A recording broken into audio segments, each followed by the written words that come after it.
Good morning, traders. It is Thursday, June the 4th. Taking a look at the charts, let's start off with the US dollar index again this morning. Now, over the last little while here, we've seen the market come up, kind of form a potential double top. We saw a breakdown. We ended up getting long down here. We caught a nice rebound into resistance, which we took some money off, moved our stop up to deep into the money here. And then, of course, we saw a big drop in price, and it continues to bleed out and move back down. So more or less, we've got a pretty key resistance zone right across here. And surprisingly enough, we saw the US dollar get hit pretty hard the last few sessions, and we're seeing gold and silver continue to move lower, which is a very bearish sign for gold and silver. And I've been talking about how they're still in a bear market for several months here. And yesterday I pointed out in detail in the video the downside targets that I think could still unfold for those. Now, we are coming down to a support zone for the US dollar index. You can see we're trading down at this level this morning. Right across here, you can see we've had lots of consolidation. We had a consolidation here before it broke out, came back down. We had lots of price action trading through here, so there's going to be support, and that's where we're at this morning. Now, we could easily see the US dollar have some type of a bounce. Who knows how big it will be, but overall, we're at a little juncture here where I think we're going to see the US dollar find some support. Now, if we go back in time here, let's go to the 5-hour chart, take a look. Here, just quick analysis of the US dollar index. We've got the high, we've had a consolidation, and then we've got more or less this measured move here, this distance down. If you were to take it from this consolidation, we're pretty much at that target move, this same move to the downside, and we're starting to bounce. And of course, on the daily chart I just showed you, this is also a key support zone. Now, if we drop down to one more time frame, let's go to the 60-minute chart.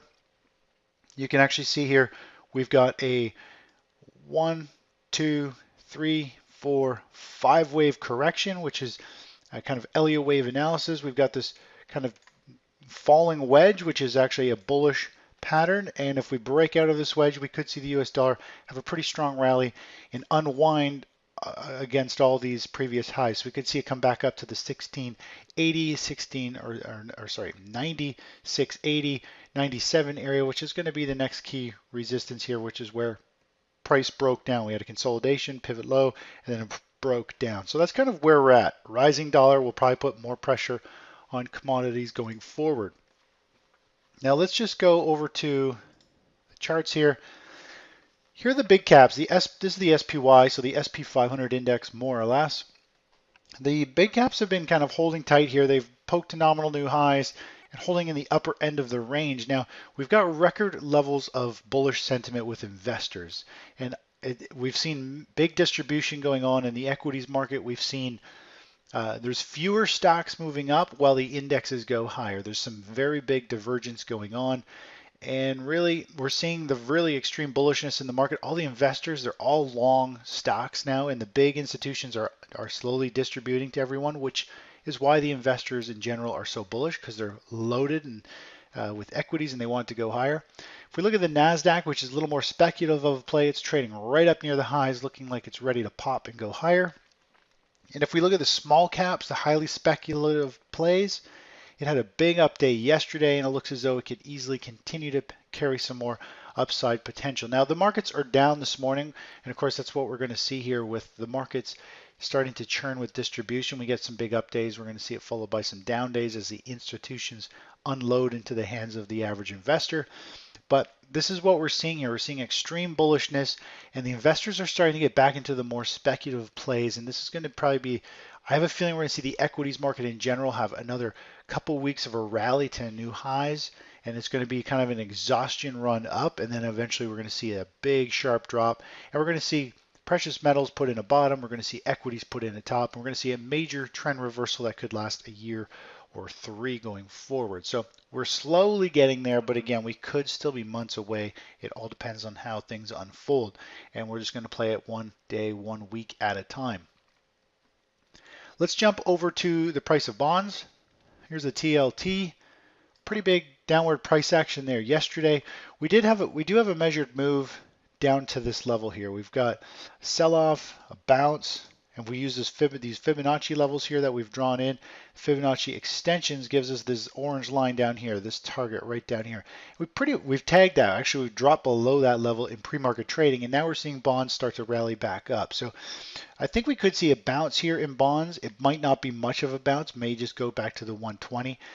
Overall, on the long-term charts, this is a very big topping pattern potentially that if it was to close below this level, I'll say on a weekly basis, the momentum to the downside could pick up and we could see a massive drop in bonds, and the bond bubble could be starting to burst here. So that's kind of where we're at. Not sure we're going to get long. We'll see what the equities are like when the market opens in an hour and what bonds are like. We might get long for a rebound play.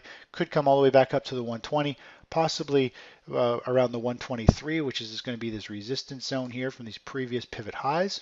And of course, it was previous pivot lows and highs. Very critical pivot level right there. We'll play that kind of by ear as we get there. Now taking a look at precious metals, gold down 0.6%, silver down twice that. You can see we're starting to break down this major pattern here on gold. Let me just squish this chart price action down. We've got potential downside targets of gold. I pointed this out yesterday in more detail, but we've got downside targets. We've got two cycles.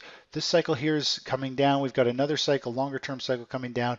We've got potential all the way down here to around the 1060 for gold. So we could start to see it pick up speed and come down with this cycle here, and of course this cycle over here. And that brings us to the end of June with some new multi-year lows. Of course, if we have a massive breakdown, then we could see a complete flush out all the way to the 830, which brings us into September, which will be, I think, a key pivot point in the market.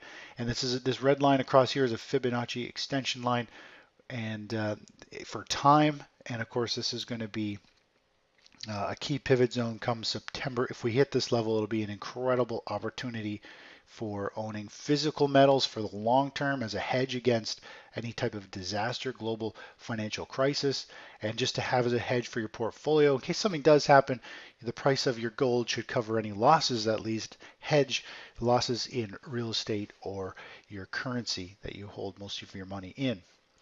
So let's go over to silver. Silver's down 1% here this morning. Again, it's been trading in this range. Let me just squish it down here, move the charts over. Our downside targets here are going to be the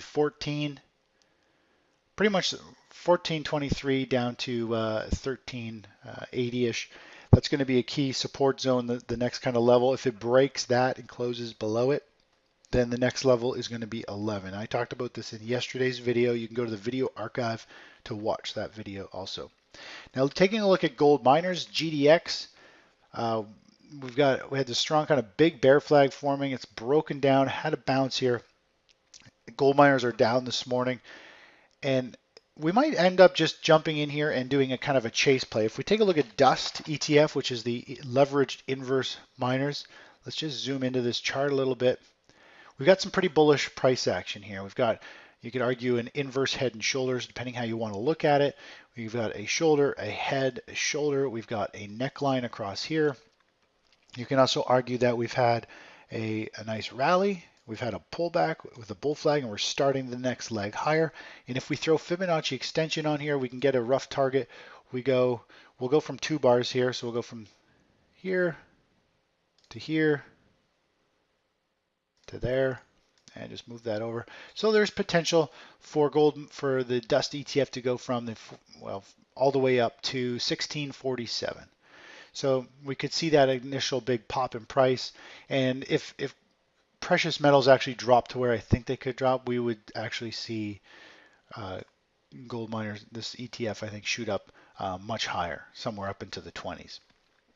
So that might be a play we get in with a small position. This is highly leveraged. This will be a quick momentum play. We get in, we catch the initial drop, pull some profits off, and put pretty much a one-day bar trailing stop. So the low of the previous day would be a trailing stop. So that might be a play we get long there today and chase price as it starts to break out. And there's great upside to this play. Looking at energies, natural gas continues to kind of flounder down here.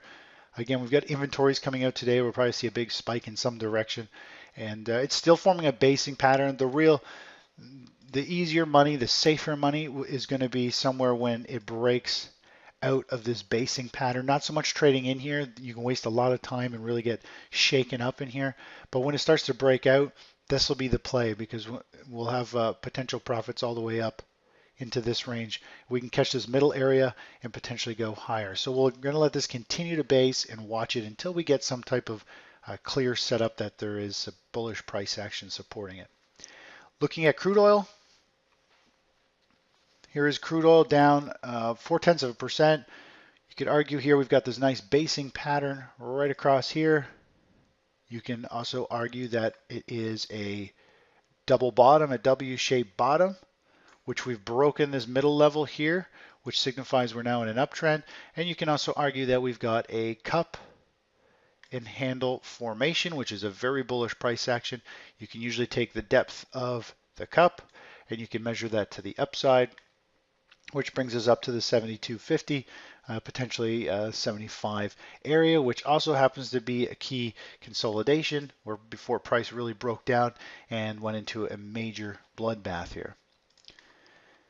So that's kind of where we're at for today. Let's just take a quick look at YCS, which is our only long play at the moment. We got out of our long US dollar play this week, and YCS is trading, looks like it's going to trade flat. Excuse me. Weekly chart. This is a weekly chart play. You can see the yen. This is the yen here. And of course, it's a short yen. So the yen keeps losing value. We've got this series of major bull flags. We've had another major bull flag. We've just broken out. And again, our target is way up here around the 111 mark. So we've really just started. We're only 2 weeks into this play with any luck. This is a weekly chart, so each bar is 1 week. So over the next several weeks, we could see this continue to extend through the summer and move to hit our upside target. Again, that's it for today. Talk to you later. Bye-bye.